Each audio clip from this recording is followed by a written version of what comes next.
Talentos, bienvenidos ya a nuestra siguiente charla titulada Si el mundo se detuvo, Jalisco es el lugar para iniciar de nuevo, quien está a cargo de Hugo Luna Vázquez, jefe del Gabinete de Gobierno del Estado de Jalisco. Así que agradecemos muchísimo, Hugo, que estés acá con nosotros en Talent Latinoamérica y te cedemos el micrófono para que nos puedas platicar más de este tema. Muchísimas gracias. Gracias, adelante. Hola, estamos aquí en la ciudad de Guadalajara, en el estado de Jalisco, en México, para hablar a todo el auditorio de Talentland Latinoamérica. En esta ocasión queremos platicar de las oportunidades en una condición absolutamente disruptiva que estamos viviendo en el mundo, que la ciudad de Guadalajara y el estado de Jalisco presentan para el talento en todo el mundo. Me voy un poco al pasado y a la historia y cito uno de los clásicos de hace más de 100 años, Franz Kafka y su Metamorfosis.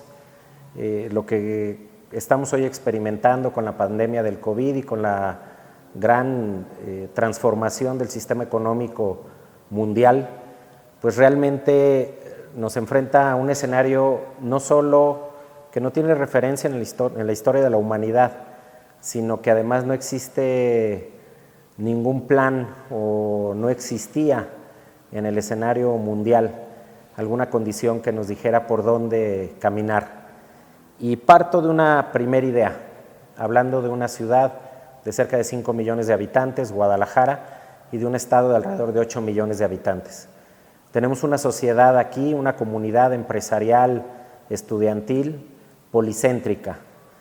Seguramente muchos de ustedes viven en ciudades de cientos o 1 millón de habitantes, donde sus condiciones son más o menos compactas, más o menos similares, horizontales. Cuando tú vives en una ciudad de 5 millones de habitantes, como muchas de las capitales del mundo, pues empiezas a entender que vives una sociedad con una serie de condiciones totalmente diferentes de una región a otra. El sur es muy distinto al norte. Estar junto a un lago, estar junto a una montaña genera condiciones totalmente distintas. El centro de la ciudad tiene pues condiciones de habitabilidad totalmente diferentes, y el coronavirus creo que un poco de lo que nos ha enseñado a todos es que hemos establecido una especie de sociedad de pequeños núcleos o burbujas. ¿Y por qué trato este tema en términos de innovación o en términos de un futuro económico? Pues porque de alguna manera la evolución de las redes sociales, la forma en la que hemos desarrollado la economía digital en los últimos años, nos ha generado una especie de sociedad en burbuja. No sé hasta dónde nos hemos detenido a reflexionar que en cada uno de los espacios donde interactuamos en términos de una comunicación digital, tenemos una serie de flashazos y exposiciones a partir de una serie de algoritmos que nos empieza a construir una especie de narrativa específica alrededor de nosotros. La elección de Estados Unidos que acaba prácticamente de terminar nos explica un poco eso. Un país como Estados Unidos partido en dos, y donde un grupo, a partir de sus sistemas de comunicación, de sus burbujas y de sus narrativas en sus redes digitales, pareciera que son dueños de la verdad, y el otro grupo exactamente en una misma circunstancia. Entonces, un poco lo que ha pasado es que la nueva economía digital nos ha puesto a todos en una especie de micromundo donde todos estamos sistémicamente comunicándonos y correlacionándonos a partir de una serie de detonantes, motivaciones o intereses muy relacionados a nuestra forma de ser. No es casualidad, y ustedes lo saben más que nadie, que todos los disparos que recibimos sistemáticamente en los mecanismos de comunicación o de redes que tenemos pues están directamente relacionados a los intereses o a los temas en los que nos hemos venido involucrando. Muchos de ustedes habrán visto el nuevo documental de hace apenas unos meses en Netflix, The Social Dilemma, que te explica un poco cómo Facebook, Twitter, Instagram y todas estas plataformas han venido construyendo una especie de narrativa o interiorización a partir de todos los motivaciones que tenemos alrededor de todos nosotros. Y hablo de esto porque pues ustedes están en una condición prácticamente disruptiva, están pasando de una etapa de preparación y de desarrollo hacia una etapa de estabilización en su futuro, y evidentemente es una especie de tocar una serie de puertas que el sistema económico mundial nos había enseñado hasta el día de hoy, que vivíamos bajo una lógica de que existía un problema y entonces todos buscamos una solución. Y a veces habíamos encontrado la solución y media hora después nace un nuevo problema, ¿no? E incluso Talentland ha sido uno de los pioneros en este tema, los hackatones y todos estos ejercicios, pues parten de esa lógica, digamos, disruptiva controlada. Pero ¿qué pasa cuando el mundo se frena y cuando el mundo vuelve a arrancar? Que es un poco lo que nos está pasando ahora. ¿Qué pasa cuando los gobiernos empiezan a entrar en una etapa de gobiernos pobres? ¿Qué pasa cuando el capital, la inversión, el emprendurismo y demás se detiene y de repente empiezas a tener una especie de acumulación como si fuera una presa, y entonces va a venir un desborde sorprendente que todos tendríamos que estar cachando? Alguien decía, una amiga decía que en esta pandemia mientras unos lloran otros se ponen a hacer pañuelos, y quizá la básica para cualquiera sería, bueno, pues hay un gran negocio en los cubrebocas, pero imagínense, a partir de la condición en la que hemos vivido, cómo se han abierto una serie de debates que generan oportunidades. Por ejemplo, cómo llevar el home office, cómo llevar el homeschooling, cómo construir nuestra nueva burbuja totalmente nueva y totalmente distinta, cómo viajar sin subirse a un avión, cómo repensar nuestra exploración del mundo en pequeños viajes cortos. Y entonces nos damos cuenta que aquel mundo que conocíamos no va a regresar a partir de alguna vacuna que algún día aparezca, sino que realmente, como película de ciencia ficción, el mundo se detuvo y volvió a arrancar. Y en esa lógica, pues un poco les quería platicar de lo que está pasando en el occidente de México, en la región del estado de Jalisco, en la ciudad de Guadalajara.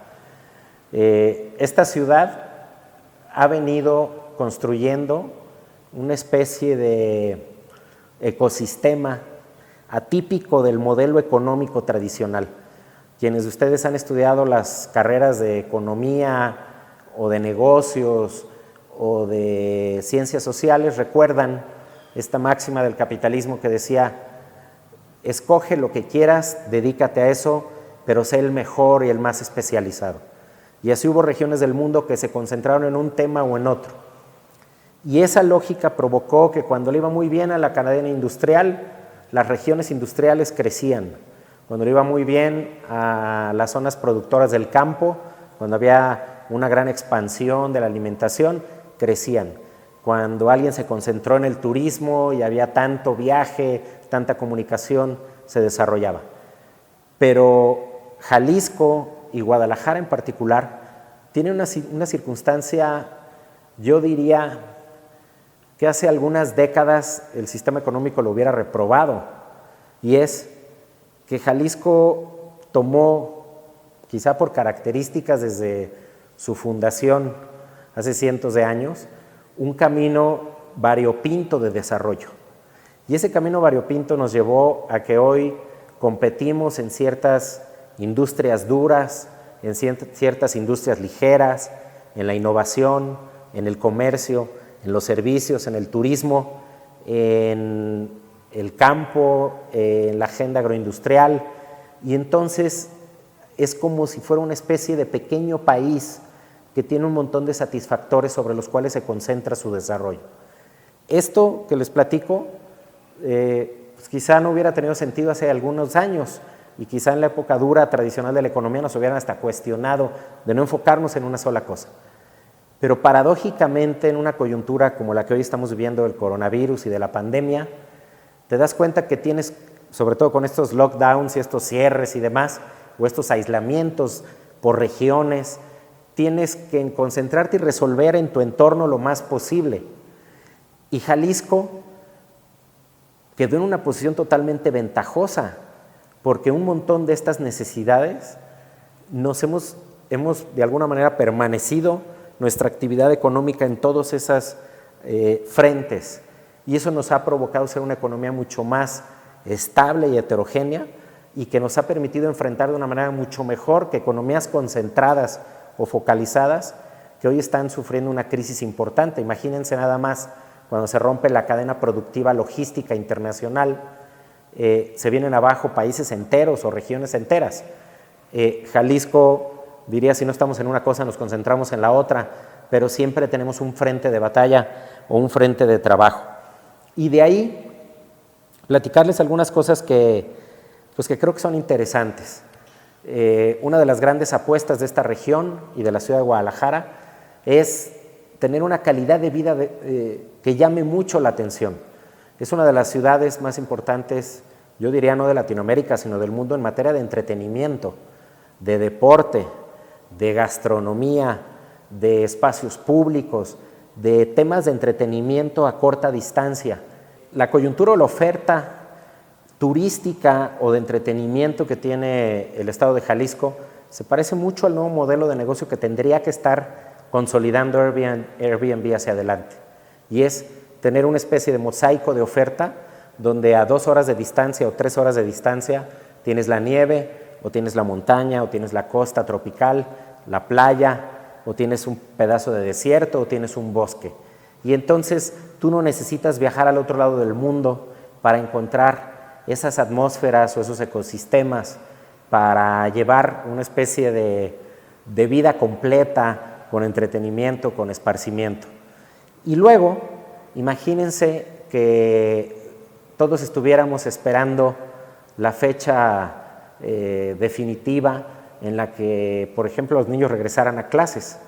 Y entonces nos venimos para atrás, nos sentamos y nos detenemos y entendemos que en esta pandemia uno de los grandes replanteamientos del mundo, y lo digo particularmente del urbanismo y la arquitectura, es que ese debate histórico del rescate del espacio público ahora ha traído mucho de su foco de atención al rescate del espacio privado. A la hora que nos enteramos que una parte importante de nuestro tiempo lo tenemos que vivir en nuestro espacio de vida del día a día, es decir, que parte importante del desayuno, comida, cena sucede en casa, no solo el trabajo o no solo la escuela. Y entonces las comodidades o las amenidades o cómo está descrito el layout del espacio en el que vivimos se convierte en algo crítico. El jardín de la casa o el espacio común de una torre de departamentos se replantea por completo. Hay ocasiones en esta etapa de la pandemia donde no hemos salido de nuestro habitáculo por 2 o 3 días. Imagínense que en el día a día estuviéramos una pareja haciendo home office al mismo tiempo en la mesa y 1 o 2 niños haciendo homeschooling en la propia mesa. Y entonces nos detenemos y hacemos ese rompimiento creativo. Y por ejemplo, hace algunos meses me puse a investigar cómo le construía su mesa de trabajo a mi hija para que ella tuviera su propio espacio. Y entonces ahora ella tiene su propia oficina en casa. Y luego me puse a pensar cómo recuperaba yo mi espacio para mi oficina. Y mi pareja hizo exactamente lo mismo. Y luego cómo vivíamos la cocina, o cómo vivíamos la sala, cómo vivíamos la llegada o la ida del sol, del día o de la noche, cómo hacemos ejercicio. Y en ese contexto entendimos que ahora el debate se vino de lleno a ese espacio privado, pero también a ese espacio público o a esos lugares de corta distancia en los cuales nosotros lleváramos una convivencia natural día a día con esa pequeña burbuja sobre la cual construimos. Y ahora escenas muy particulares de algunas industrias, como las industrias creativas, pues plantean un nuevo reto, y es que ya nos dimos cuenta que muchos de los trabajos que nosotros hacemos los podemos hacer en cualquier parte del mundo y reportar a un lugar matriz o a un lugar en la nube o algún lugar digamos, no con una trascendencia física de una oficina, sino bajo una lógica de entregables sobre la cual desarrollamos nuestras capacidades profesionales. Y entonces viene un debate nuevo. ¿Dónde tendría yo que vivir para estar bien y para poder hacer esos deliveries o esos entregables que hagan viable mi desarrollo económico? Y en esa posición, más que nunca, entra al debate ciudades como Guadalajara y las condiciones que tiene para su desarrollo.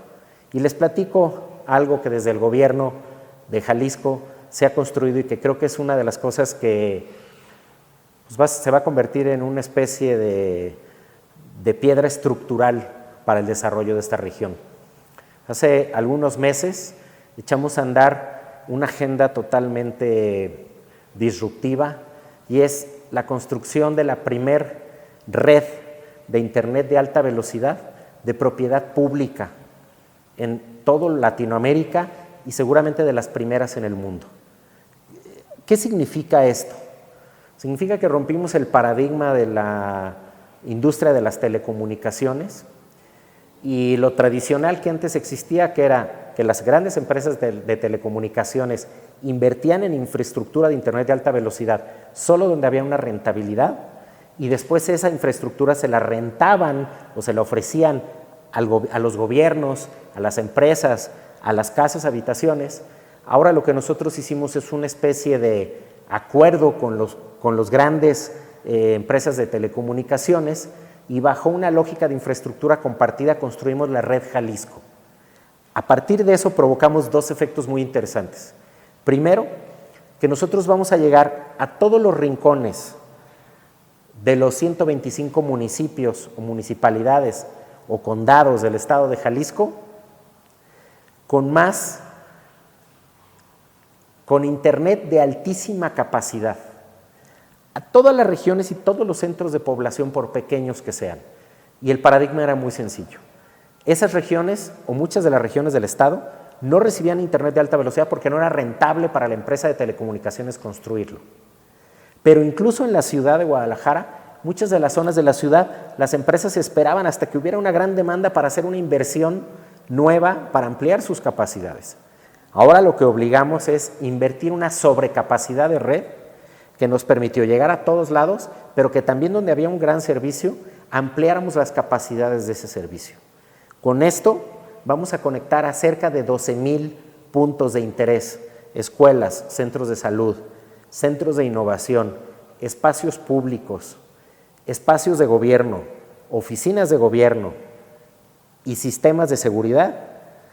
Y entonces, por primera vez, digamos en la historia, vamos a hacer la revolución de otorgarle la conectividad en todos los sentidos a la gente.